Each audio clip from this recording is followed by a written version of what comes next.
Okay, everybody, welcome back to ACS 151. Thank you again so much to those of you who are willing to join us an hour early today. Again, if you're participating from home in the live session, I think it's just so much more valuable than if you're able to do that than listening to the video later. So thank you again for being here this week.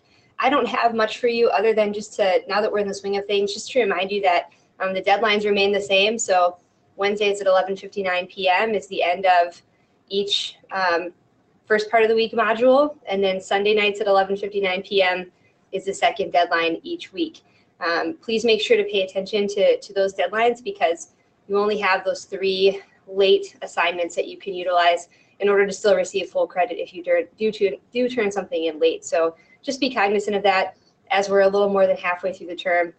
Take a look at your grade books today if you get a chance. Everything should be updated that was turned in by Tuesday.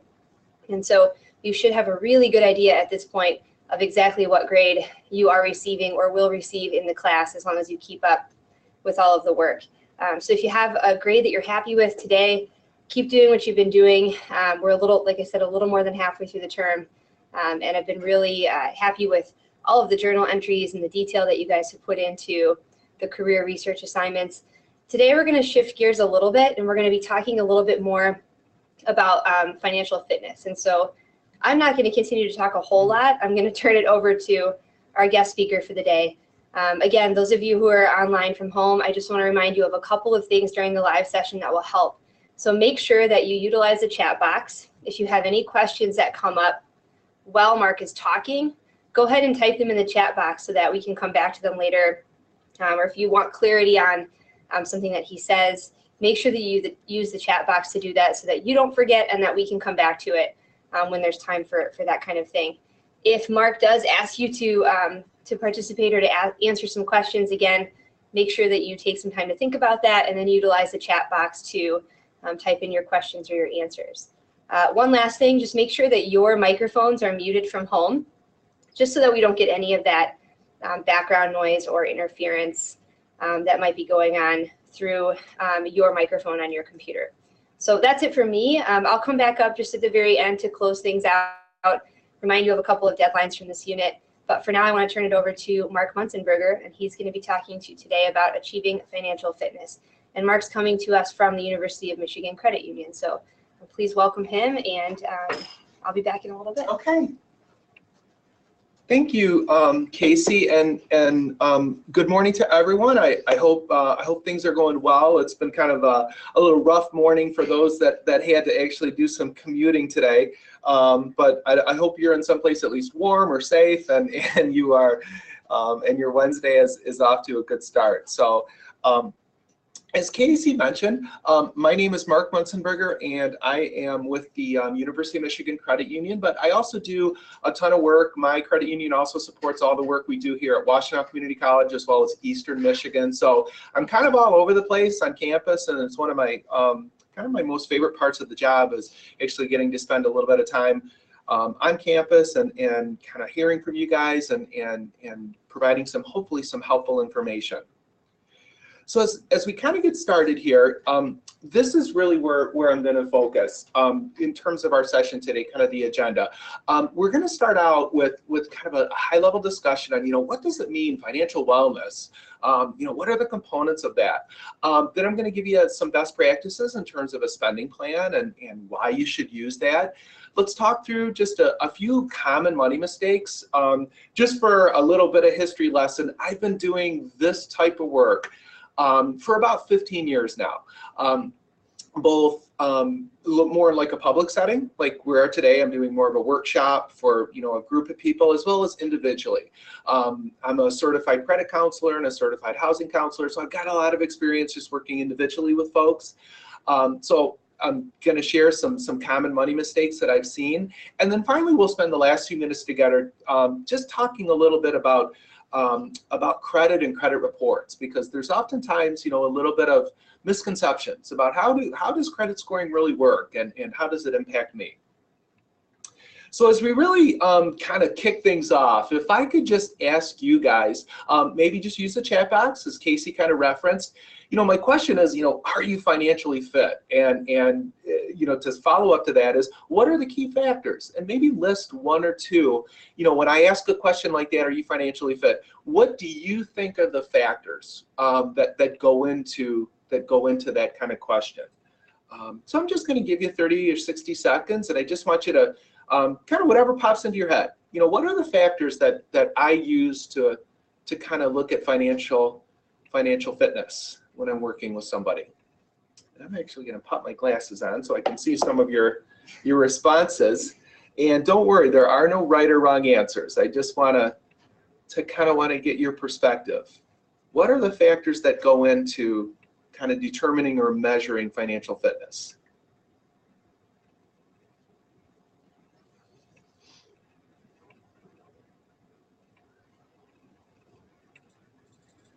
We have to scroll a little bit. Okay, down a little. Let's see. So we got 2 responses from Michelle. Okay.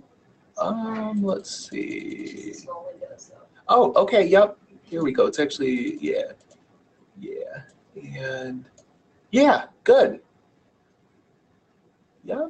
To me, things that we would use only once and never touch again. Yeah, I like that one. The old, boy, I think I bought a treadmill about 10 years ago. I used it 3 times. I'm like, I'm going to join a gym instead. And it took up a lot of room. So good stuff. All I'm really kind of doing, you guys, is to get you thinking a little bit. I'll tell you, there are times where I've asked this question in a group setting, and 90% of the responses I get focus on this. Financial fitness, the only thing that you should measure, how thick is the wallet? How much money do I have in there? And I kind of push back. I say, boy, there's more to it than that. There's more to it than just how much money is in the wallet. So this is a way to kind of get us started today in terms of financial health. And I would just challenge y'all, as you continue to learn about this and you build your financial futures, these are the areas that I want you to kind of keep in mind. Nobody is going to be an A+ in all of these, okay? Nobody. But these are the broad level, kind of the high level areas that I want you to focus on. The spending category. Do you have a good process for spending less than you're bringing in? And do you have a good process for paying those bills on time and in full? Is there some saving behavior? Are you saving both short term, okay, for goals, maybe buying a house, emergency fund, and long term? Retirement savings does need to start, when you're in your 20s. You can't wait until you're 30 or 40. The borrowing behaviors. Do you have a sustainable debt load? And do you have a good credit score? Because that really helps make your life in many ways easier. And finally, do you have a good ability to plan? Are you insured? And do you have a good ability to kind of look ahead and say, what's coming up in 2018? What are my goals? Home improvement, go back to school, take a vacation, that type of thing. Planning ahead for those expenses. So I just wanted to share this with you, and just kind of as you begin to think, my challenge to you is, don't think of financial fitness as simply how much you make per hour. It's way, way, way more than that. Okay? So let's kind of move into a little bit more of the kind of some of the content. And the first thing I always start out with you guys is this concept of using a monthly budget or spending plan. And we can use this word. The word budget has a very kind of polarizing kind of effect to people. And I like to say, I could give you 2 sentences. I could say, Casey could come to me and she says, I'm on a budget. Or she could come to me and she could say, I use a budget. Completely different way of using that. Because some people kind of use the word budget, like if you're on a budget, that means you've been bad, okay? And I would say, let's flip that around. Let's actually consider a budget. It's nothing more than a tool to help you with your financial goals. So I would really strongly suggest, and I'm going to give you some ideas here about what to use, but use a budget or a spending plan, and don't make it any more difficult than it needs to be. It's simply a comparison between the income you have coming in and the expenses you have going out. And you can see down here on the bottom, everybody's got different levels of expenses. Those fixed expenses like a mortgage or a rent, they don't change too much. The variable expenses like groceries, entertainment, those do tend to fluctuate. And the periodic would be those expenses like taxes and tuition that come up a few times per year, but they're significant. So it's just a matter of kind of getting a handle on exactly what the income is we have and what the expenses are going out. And you're thinking, oh my gosh, why in the world do I need a budget? And I just want to kind of serve this analogy. You'd never set out on a road trip, boy, I'm one of those people that actually still like to look at an atlas. I know a lot of people use their phones. I like to see where I'm going. So I have worked with people for so many years, and one of the very first things we do is we get this plan on paper. So if you really want to, achieve those financial goals, really have a good plan for saving and spending, a budget or a spending plan can play a critical role. Paying down debt, building your nest egg, and stretching those dollars. So yeah, just to kind of empower you and encourage you. It really does work. So oftentimes I'll get a question, well, what should I use? I've never done it before. And my suggestion is, let's not make this incredibly difficult. There are plenty of people, and people even my parents' age, that still would prefer the old-fashioned tablet, piece of paper and a pencil. And it can be as simple as that, just kind of getting something on paper. I'm using the word tangible, and what I mean by that is get it from, I'm kind of up here, get it from the head down to paper. So it can be something as simple as that.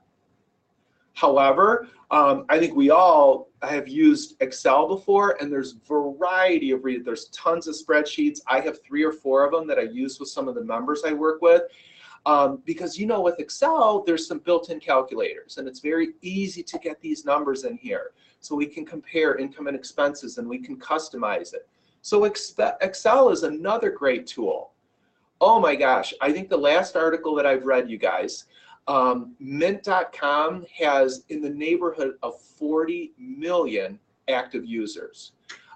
You can use, there's an app, and it's an online application, and it really allows you, I kind of like, it's a hand-holding tool. It will help you hold your hand and create a really good, you're not overspending. Mint.com is a very powerful tool. Do you, Casey? Yeah, and it's really built, and it's for user friendliness. And then certainly, there are apps are very popular. I'm one of those people.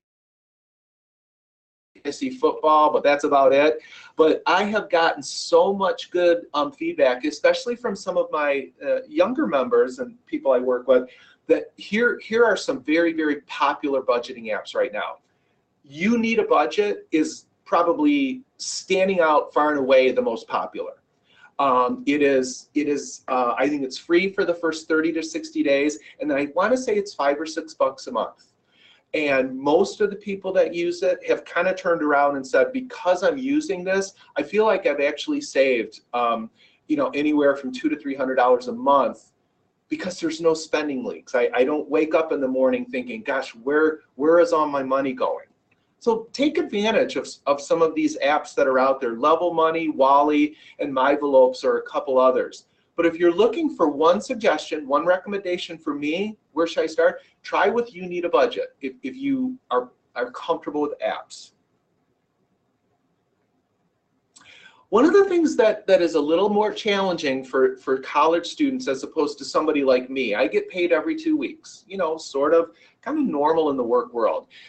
It's not so easy for some college students, because there are times when your full-time job is a student and you're kind of attending maybe a part-time job on the side, but there could be some money that kind of comes up front, maybe a student loan overage, maybe a stipend, and you've really got to make sure that money lasts. You're getting at the beginning of the semester, and I really would encourage you, understand what you need to work with on a monthly basis.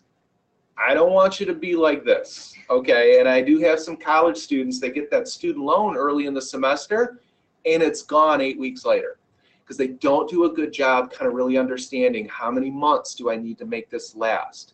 So we really have to be cognizant of that. So a few good things, last couple of things on budgeting, it really, it puts you in control. improving financial habits, avoiding debt, which is so important, you guys. We're going to check out in a few minutes about some pitfalls of credit cards. But I love this last bullet. If you don't have a budget, you don't know what's coming in and what's going out. And that essentially is kind of the key where I'm trying to drive here. It's just a visual representation of where my income is headed.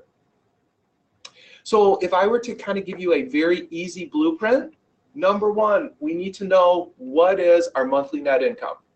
What do we have to work with? What kind of deductions are coming out? Number two, always start with those fixed expenses. The mortgage, the car payment, those expenses that do not change and that are priorities. Then we can move on to the more flexible expenses. And some will be needs, like groceries. We've all got to go to the grocery store, don't we? But it's more flexible because we can control it a little bit. We have choices when we go to the grocery store. There are ways we can save money. And then, of course, I'm not here to tell you to don't have a little fun. Absolutely have some fun. But make sure that we understand the difference between needs and wants. And I am going to encourage you, please don't forget about savings.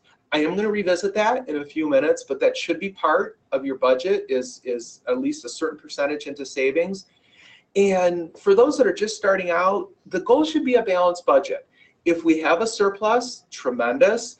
But what we don't want to do is really kind of use credit to really make ends meet, because that eventually will cause some difficulty.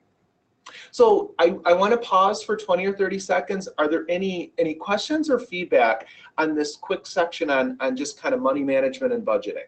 Anything that anyone agrees or disagrees with, or?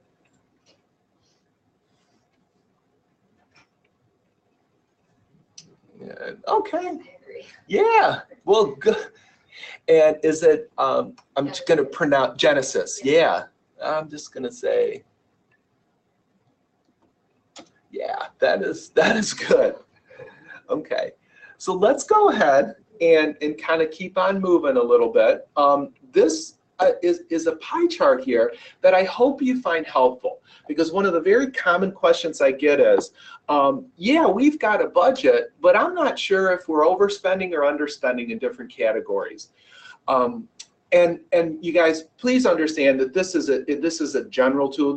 No one is going to be absolutely perfect in all of these categories. But if Casey came to me and she said, you know what, I'm struggling at home. I feel it's real tight.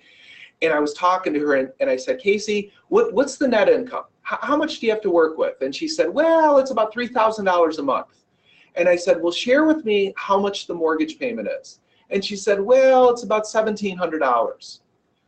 Right there, I would say that housing payment is well north of 50% of what she's bringing in. So I know right away that she's going to have trouble in these other categories. So I would really be interested to see when you guys get an opportunity, if you really kind of mapped this out and put your spending, kind of laid it out on paper and see where it fit and compared to these percentages. How are you doing?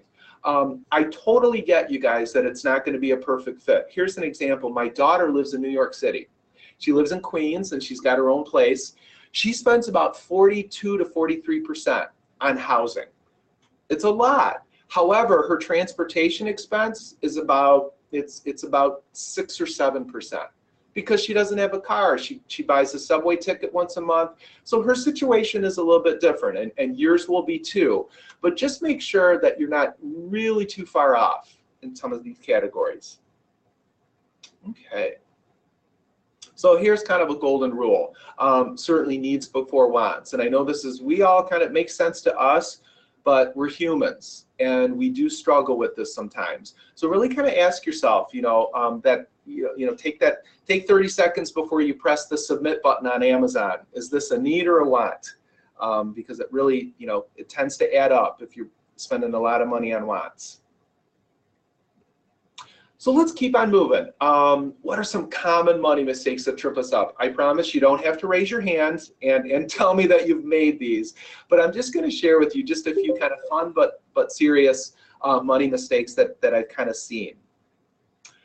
So number one, kind of a fun one, but still something that we should talk about. It's something that I call kind of be careful of the latte factor. I do a lot of budget counseling, and people just naturally tend to immediately look at the big stuff. My house payment, my car payment, my insurance, and that's all good, and we need to talk about that. But it's oftentimes, you guys, so it's very common where we'll be looking at this, and there are 2 or 3 things in that budget that they consider small. Lunches, they eat out every single day, $7, $8. Starbucks, 4 or 5 times a week, and all of a sudden we're talking $200 to $300 of spending that's just kind of going out the door for what they consider small stuff, but it really makes a difference. It's a car payment, it's an insurance payment. My daughter stops at Starbucks every morning, and it looks like, oh, Michelle agrees, yeah. And I promise I'm not the fun police. Treat yourself every now and then, but just be careful that it's not becoming such a habit where it's draining a little bit. Okay, so be careful of that latte factor. Number 2, pretty much a serious one: using credit cards too much. And let's kind of understand, some of the reasons that we have to be careful. So I'm going to just paint the picture of where we are in the economy right now. So I'm just going to throw this out there. What do you guys think is the average interest rate right now for a home mortgage, a 30-year fixed rate mortgage in the United States for somebody with good credit? I've got a house up there. So let's take a guess.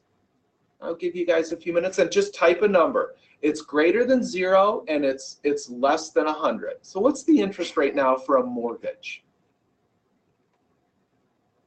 A home mortgage in the United States. Yeah, okay, and no worries, it's all.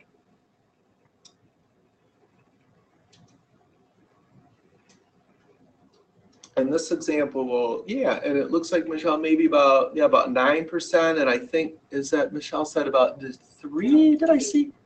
Yeah, she said 3 to 5. Yeah, okay, and good, yeah, and good, yep, and good guesses. So let's actually take a look. These rates were, just like a week ago, I kind of pulled them from, at the credit union we do mortgages. Let's kind of take a look what's going on out there. The average, click on this. Yeah, a 30-year fixed rate mortgage right now, the average is about 4%. And then look at the car loan. It's a 3%, see a little bit lower, 3 or 3.5% for a car loan. Well, let's transition into Visa, MasterCard, Discover. 16.5%. Okay, and this is for people, heads up, you guys, this is for people with otherwise good credit. And then if we've got what I call more retail cards, kind of specialty cards, 25.99%. Home Depot, Lowe's, Best Buy, BP Gas, all those kind of things. Now, full disclosure here, we all know that credit cards are unsecured. There's no collateral there. If you don't pay your house and your car, you would lose it. But however, just on a high level, take a look at the difference in these interest rates. And I'm kind of setting the stage just to kind of say, credit cards can be an expensive way to borrow. So we really have to be careful. And you're thinking, well, why the heck do people use credit cards? And listen, you guys, I've got a couple of credit cards. I use them too. Buy now, pay later. Is that not, you're at the mall, you're like, oh, I don't get paid for a couple days, but this jacket I've been wanting is on sale. Oh my gosh, I don't want to come back. There's absolutely an emotional component to buying and spending, and there are people that actually, there's a little bit of therapeutic reasons that people shop, if they've had a rough week and stuff. So credit cards can really play into that buy now, pay later kind of thing. Love those rewards. I have worked with people where I'll look at their statements and we'll kind of say, geez, there's been about $700 or $800 this year that has gone to credit card interest. And then the person will say, well, but I got my bag free on Delta. I said, well, but we spent about $800 in interest. Yeah, but I was able to choose my seat because I used my Delta credit card and I got my bag for free. And so, okay, I get that. And we do get a little wrapped up in those rewards. So be careful. Choose your payment. Credit cards are one of those only tools where, really you've got the ability to keep your account in good standing with a payment of only 2 to 3% of your balance. So it's a little bit artificial. You're not necessarily paying any of the debt down, you're just keeping the creditor happy. And certainly the fees are associated with over the limit fees and late fees. So I want to give you guys an example. Here's my situation. I've got a balance of $4,900. Not outrageous. 15% of 15.99% interest rate. Not anything too abnormal. And the minimum payment right now is $105 on this particular account. So I'm going to kind of go through this, and I'll ask you guys please to chime in with your answers. Question 1. What could the interest rate rise to in the event of one late payment? Right now it's 15.99. Go ahead, type your answer in. Let me take a look. What could the interest rate rise to in the event of one late payment?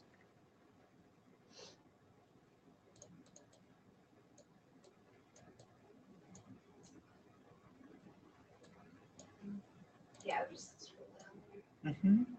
Something new should pop up. Okay. Yeah, and I'll give you a hint. It's higher than 15.99. That's my hint. Okay. Yeah, so Zaid, wow, Zaid said it's about double. Okay. Yeah. So here's the answer. One late payment. Yeah, there's definitely a late fee, which is important. But what we really need to be concerned about is what could happen to this interest rate. And potentially it would almost double to 29.99%. And it makes it very, very difficult to really make any dent on that credit card. So we have to be really careful that we get those payments made on time. Let me go through a couple more with you. Last month, this customer made no purchases and sent in a payment of $125. How much interest do you think was added back to the outstanding balance? So the person sent in $125, $60 was added back to their balance for interest. So roughly, just kind of doing the math, about half their payment went to principal, half the payment went to interest. Really difficult to make progress. Look at this question. If the consumer never makes another purchase, buries the credit card in their backyard, but only pays the minimum due, how many years will it be before the debt is paid in full? The answer to this question is 18 years. 18 years to pay off a $4,900 balance. But how about this? Same question. The consumer never makes another purchase and pays the minimum plus $50 additional. Let's say they worked with me, we were able to free up another $50, maybe we canceled the gym membership or something like that. How many years do you think it will be before the debt is paid in full? 3, by paying $50 additional. So if this is not a little bit of encouragement to really make more than that minimum payment and make sure that those credit card balances don't get overly inflated. Hopefully this kind of brought that to light. Okay, so kind of wrapping up that credit card section, by all means, you guys, I totally understand credit cards can be very convenient. There's perks involved, but high credit card debt is one of the most common reasons that I see families and individuals really struggling because they're making these payments and they're not making any progress. So if you can, try to keep those balances low, pay those cards in full each month to avoid interest, and be careful that you're not taking on so many new credit cards. You don't need one every time you go to Kohl's or Target. I always suggest 2 or 3 credit cards is typically fine, especially for a young adult in their 20s and going into the 30s. Just be careful of those retail cards because they're very expensive.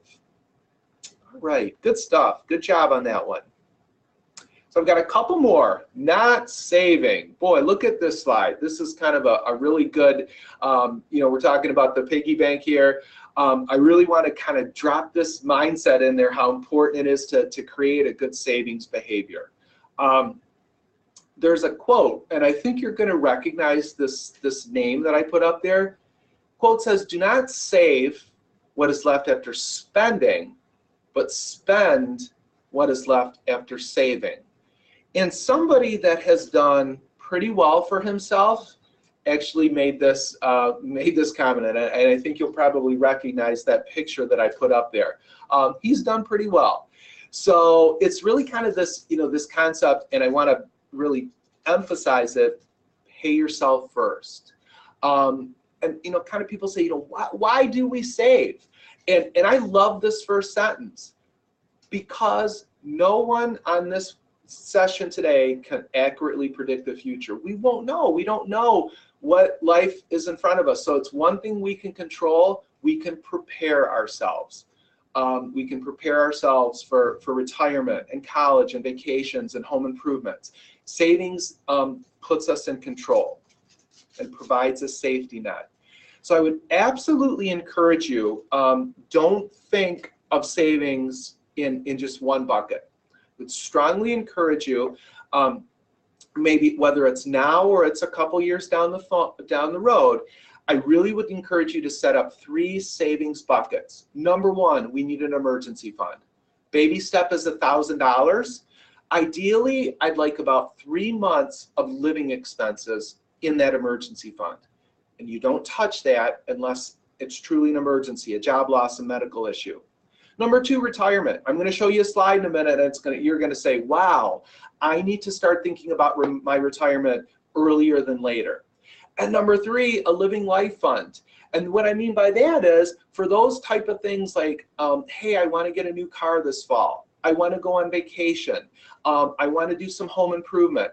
We need to start setting up some funds so we're not automatically using credit every single time that we want to do those kind of special things. So I really encourage you, create some different savings buckets, and hopefully your financial institution will allow you within your savings account to set up sub-accounts. Really, really helpful. Savings essentials. Number 1, pay yourself first. Make it automatic. 10% would be great. If you're just starting out, 3 to 5%, the way to get going. Make it consistent. Pay yourself first. So when you get paid, the first 3, 5, 10% goes to you into savings. Number 2, for those that work, and I'm not sure who on the phone is actually working full-time, but you will eventually. If your employer offers a 401k, the answer always is yes, yes, yes, contribute to participate. It's that important. I never want you to turn down any matching money. And we've talked a little bit about the emergency fund. The goal here should be about 3 months of living expenses. And start early is super important. Do I have any fitness people on, exercisers on the phone? I like this kind of slide. I always drive by my Anytime Fitness, and I see people in there at 5:30 in the morning. What are you guys doing? But people swear by it. They're like, that hour is my time, and then the rest of the day it goes to my work. But and I kind of use this analogy to savings. Pay yourself first, and then let the world happen. Here's a good slide. Hopefully this is going to be a little bit motivating to you guys. And this assumes 2 things. Number 1, a $300 monthly investment, which is about $150 a check. Number 2, 8%, which can be higher or lower depending on the year. Look what will happen. If you start saving at age 25 and consistently do it, you will have almost $1 million. If you decide to wait 10 years and not start saving until you're 35, you'll have less than half that amount. For those on the phone, based on your age right here, compounding interest and letting your money grow is one of the most powerful financial concepts that you should understand. So hopefully this slide, the visual, really represent what we're trying to kind of communicate here. The benefit of starting early. All right, good stuff. Well, I've got a little bit more to share with you. My last little money mistake, and hopefully, I'll bet you guys are like all over this, not using technology. Boy, if I would have done this workshop like 10 years ago, I would have had to teach you guys how to write a check and how to use the ATM and stuff like that. Banking has come so far where technology can really be a tool for us. Casey, if my credit union's closed on Sunday, it's closed. Yeah. Can I still check my balance? Yes, you can. Okay. Could I pay a bill on Sunday? Yes, you can. Could I set a text alert? Yes, you probably can. All of that kind of stuff. This has opened up 24/7. You can probably even deposit a check, right? I can take a picture of the check Sunday at 5:30 in the morning, and it will be there on Monday. So technology really has opened up, and we shouldn't have too many excuses now for paying bills late and not getting money in the bank. The number one reason, look at this guy. Casey, do you remember this movie? Yeah, This cute, yeah. Well, movie. he's upset because he's home alone. We know that. The other reason he's upset is because of this. Banks in the United States made over $30 billion for overdraft fees in 2016. People using their debit cards and writing checks for more money than they have. And I'm like, I'll tell you, I get a text alert when my account balance is at a certain level. And I have no excuse. Or if I'm walking around a mall, I can hit a button and see exactly what is available to me. So use technology. Take a look at these numbers, you guys. The big three banks, Bank of America, Chase, and Wells Fargo, just those three banks generated $5.4 billion in overdraft fees. Just those three. So my goodness, we work too hard. Don't spend your money on fees. So the last thing I'm going to leave you with, you guys, is just a little bit of content on this credit scoring and credit reporting system that we've got in the United States. And it's important that we kind of understand how much it impacts us. So I think we'd all agree, good credit scores equal good loan rates. If I need a car or a house or a credit card, I want good loan rates. But would you mind typing in the chat box, could my good credit also impact other things? Yeah, if you could type in a few things. Good credit equals good loan rates. What else does good credit help me with? Why does it matter if I've got a good credit score? And there are lots of other reasons. Quicker credit approval. I'm okay with that one. Let me lower down payments. Okay. Getting a nice car without any problem. Absolutely. Yeah, good stuff. Good thoughts, you guys. And being able to rent an apartment. Love that. Very good. I'm even giving you a standing ovation for that one. Take a look at this slide. Your credit matters. Here's some other reasons why. Just some day-to-day stuff like utilities getting connected. Renting an apartment. Just nailed that one. Insurance. I don't know if you guys knew, here in the state of Michigan, we have some of the highest insurance rate in the country, but it is legal and it is very common for insurance companies to have as a factor when considering our premiums, credit scores. The higher your credit score, the potentially bigger discount you will get. In reverse, if you've got a bad credit score, chances are you're going to be paying more for your insurance. And then, my goodness, employment. I think the last article I read on Forbes, 75% of all employers do a credit check. Now, that doesn't mean you have to have an A+ credit to get a job, but it does mean that if you've really got a credit report that's somewhat checkered, be prepared to respond. They may want to know, why are there such a pattern of late payments. These are the three credit bureaus that we have in the United States: Experian, Equifax, and TransUnion. None of these companies are necessarily any better than the others, but they've all got credit files on all of us, okay, on all of us. And within your credit report, if you haven't looked at it in the last couple of years, I would strongly encourage you to do that. You're going to see some very detailed information about you, where you work, who your financial partner is. It's going to talk about your accounts, the open ones, the closed ones, your payment history, when you opened it, your balances, all those type of things. It keeps track of your inquiries, meaning how many applications is this person filling out? 2 or 3 a year or 9 or 10 a year? Big difference. And if there's ever been a situation where there was a public record, like a bankruptcy or a foreclosure or a tax lien, you'd also see that. Most people are shocked when they think, oh, it's only going to be a couple pages. And then I pull it up and it's 15 or 20 pages because there's so much detail on there. So based on what's in your credit report, then all of a sudden, we transition into this score, and the higher the score, the better. So a few of the things I want you to be aware of. Number one, payment history, especially over your last 2 years. Are all your bills getting paid on time and in full? Amounts owed. We really kind of look at how much debt do you have out there, and especially for those of you who have credit cards, really try to keep your usage of those cards to about 30% or less. So if you've got a credit limit of $1,000 on your Visa card, you shouldn't be using it for $600–700 every single month. Even if you're paying it in full, the scoring model thinks that you're using too much credit to balance your budget. And the last thing I'll kind of reference here is something we call length of credit history. If you have a couple accounts right now, keep them open. It's kind of a myth. People like, oh, I'm going to clean my credit up, I'm going to close some of these accounts. It's actually the opposite. You really don't want to close those accounts because longevity helps the score. The longer you've had accounts open, the better.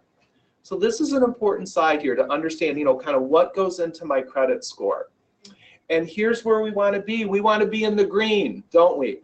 720 and above is good. Lots of us are kind of in that middle section, 660 to 719. But we definitely want to be on the right side of this slide. We want to be yellow going into green because there's lots of benefits. Okay, last little example I'm going to give you guys. And you're like, oh, credit scores, come on, it doesn't matter. Let's walk through this, okay? Person number one, Bob, my Uncle Bob. Uncle Bob's got a credit score of 620. I've got 3 people that all want to borrow $10,000 for an automobile and finance it for 5 years. So Uncle Bob comes into my office and says, well, here's my credit score, and these rates that I'm going to give you are exactly what would happen at UMCU. We would offer him a 19.99% interest rate, a monthly payment of $265, and if Uncle Bob takes this deal, the total interest charge, almost $6,000. Well, my Aunt Mary comes in and she says, my credit score is 670. Okay, that means her interest rate is 9%. Her monthly payment drops by almost $50, and her total interest charge is about $2,500. Remember, you guys, same car, same dollar amount being loaned. Finally, my Uncle Fred comes in, and he's got a 730, which is an A credit score. 3.5% on that car loan, monthly payment of $182. Total interest on this transaction, less than $1,000. Here is why it's so important to have a good credit score. Who in the world can afford $16,000 for a $10,000 car? So hopefully this kind of gave you like a visual, ooh, I guess they really do matter. Okay, so it's just kind of something I like to show you guys. This is exactly what would happen at any bank or credit union if you're trying to get a loan. You see Michelle's question there? Nope. Is age a factor as well for interest rate? It is not. No. There are certain things that is completely the credit score ignores. Age is one thing. The other real key thing there is income. Whether you make $20,000 or $50,000, that does not factor into a credit score. So the last slide I'm going to show you guys, and I want you to do this sometime over the next maybe 30 days. I want you to grab your own credit report. Okay, this is the site you can do it for free, annualcreditreport.com. You choose which of these credit bureaus that you actually like. It doesn't matter. You can pick. I like to use the Experian. I find it very easy to read. But I want you to take a look at it for two reasons. Number one, make sure it's accurate. And number two, make sure that there's nothing on there that's necessarily going to be dragging down that score. Are there any late payments? Does it seem like you're using too much percentage of your available credit? Those type of things. Are there any public records showing up? So really important to take a look at your credit report at least a couple times per year. Okay. So Casey, yeah, everyone, they did great. I want you to come up. We've got a few minutes for some questions, but yeah, I know I covered a lot, you guys, but hopefully it was helpful just to kind of plant some seeds. Yeah, it was helpful for me still. So. Great. So yeah, and I'm still here if there's any follow-up questions. Sounds good. Yeah. So guys, you've got Mark right here in the room if you have questions right away that are coming to mind. I know it was a lot of information. So yeah, there's questions already popping up. I figured that would be the case. So yeah, I'm gonna. Michelle says, oh, we're even having to scroll. That's awesome. Okay. Michelle says, is Credit Karma a good site? I have used this site before. Okay, Michelle, Credit Karma is a pretty decent site, but just understand that my experience with Credit Karma is you need to be very careful with the credit score that it generates for you. It is usually much higher than what's considered a more traditional credit score, like a FICO score. If you came to the credit union for a loan, we would pull your FICO score, not a score. A Credit Karma score is typically more of an educational type of score, and it's usually 30 to 40 points higher than you really have. It's not a bad site though. At least I suggest you use Annual Credit Report once or twice a year because you know you're getting it right from the source. Okay. Correct. And then is a credit card really that necessary from Genesis? My answer, and I hope this doesn't kind of throw you off a little bit, but my answer is yes.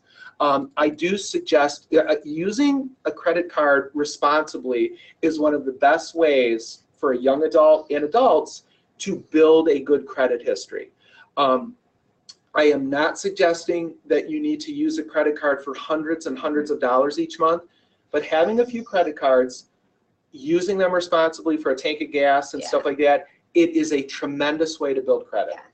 Yeah, Genesis, when I was a senior in high school, my parents had me get a credit card and I just put gas on it. That's all I did. And then I just paid it off in full every month. And that helped me to also learn that practice of paying off my credit card in full every single month, even when my credit limit got higher and higher, and I have a house and a car and all those things at this point. But it's a really good way to build that habit too.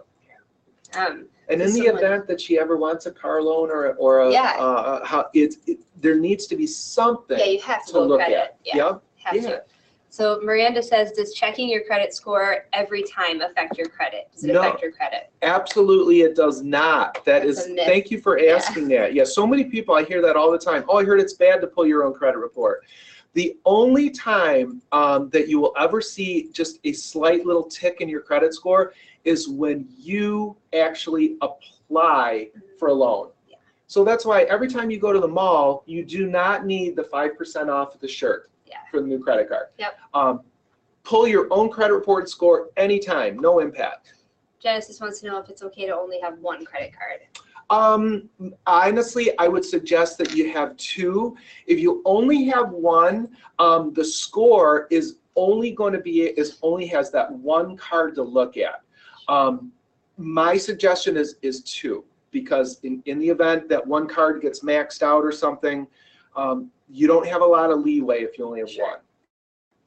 Good. So far, those are the questions. Those are great those questions. Those are really good questions, guys. And I'm going to share the slides with you, so if you want to make them available. Yeah, and those of you who watch the session live, you can also go back and continue to view the slides with the narration by watching the recording. Are there any other questions that you all have while Mark's right here in the room? So I'm going to let you think for a minute. I'm just going to remind everyone that you've got his contact information, but I'll email it out. And then also for folks who are listening to this recording later on, just remember that part of your ability to get full credit for the makeup assignment is that you do need to generate 3 questions from this presentation and email them to Mark. You have to copy me on that email. Okay, so just so that you can get your participation points. So it doesn't look like there's any other questions. There's lots of thank yous. Oh, good stuff. Well, that's great. Yeah. And I know I do get some follow-up questions from the group and stuff like that. Be a little patient with me, gang. Please. You know, maybe a couple days, because I'm running around. This is a pretty busy time of year for me, which is awesome. I love to be on campus. So give me a couple days, but I promise I will respond. Yeah, no worries. Yeah, that's kind of the timeline we set here too, is 48 hours is you know, the minimum to kind of before you should expect to get back. Absolutely. So thank you again everyone for joining, and thank you Mark for being here. You're welcome. If you all have any questions for me about what's due the rest of the unit, let me know. But you do have a journal and you have a time management planning just like every other Wednesday deadline, and then you also need to follow up on those informational interviews. So make sure you have everything else taken care of for the unit by midnight tonight. Genesis, you're asking, do we have to do that assignment that comes with the presentation? I think I know what you're asking about, and instead of continuing to record, what I'll do is I'll get on my Blackboard in just a minute and I'll post an announcement, okay? Just so there's a little bit more clarity and folks who aren't with us right now can read that announcement as well, okay? So you guys have a great rest of the day, and we will see each other next week. That's okay, Zaid. Thanks for joining us late. I appreciate you being here, period, and for participating. So thanks, guys. Have a good rest of the day.